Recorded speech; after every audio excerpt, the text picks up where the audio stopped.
Teachers classes में अब करेंगे लोकल लैंग्वेज में ही संवाद। जितने भी टेक्निकल एजुकेशनल इंस्टीट्यूट्स हैं उनमें अब बच्चों को पढ़ाने का जो माध्यम होगा वो मातृभाषा में ही होगा।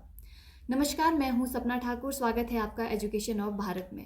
Engineering, management, pharmacy and architecture जैसे टेक्निकल इंस्टीट्यूट्स में अब बच्चों को पढ़ाने का जो माध्यम होगा वो उनकी मातृभाषा में ही होगा। यही नहीं बल्कि पढ़ाने से लेकर सवाल जवाब जो भी किए जाएंगे वो मातृभाषा या स्थानीय भाषा में ही किए जाएंगे। स्थानीय भाषा में पढ़ाने का जो ये कदम उठाया गया है, इसको उठाने का जो एक मुख्य उद्देश्य ये है कि इससे टीचर्स और स्टूडेंट्स के बीच में जो गैप होता है वो कम होगा और बच्चों को किसी भी टेक्निकल जो उनकी स्टडी है, टेक्निकल सब्जेक्ट्स है उनके, उसको समझने में रादर देन इंग्लिश अगर वो अपनी स्थानीय भाषा में उसको समझते हैं तो इससे काफ़ी आसानी होगी। AICTE के secretary member professor Rajiv Kumar ने सभी टेक्निकल कॉलेजेस में अपने स्थानीय भाषा यानी कि लोकल लैंग्वेज में पढ़ाने के लिए भी टीचरों से आग्रह किया है।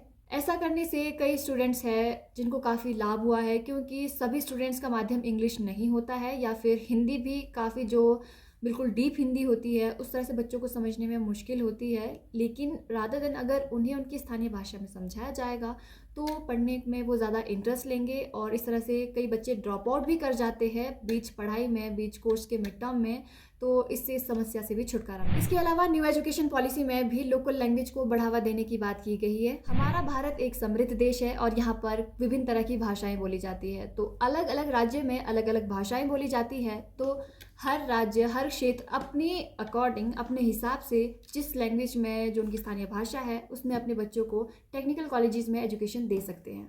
AICTE ने इससे पहले के सत्र 2023-24 के जो आगामी होने वाले एनुअल एग्ज़ाम्स है उसको भी लोकल लैंग्वेज में ही कंडक्ट करवाने की सिफारिश की है और साथ ही साथ अभी जो भी क्वेश्चंस पेपर्स प्रिपेयर किए जाएंगे वो लोकल लैंग्वेज में ही प्रिपेयर किए जाएंगे।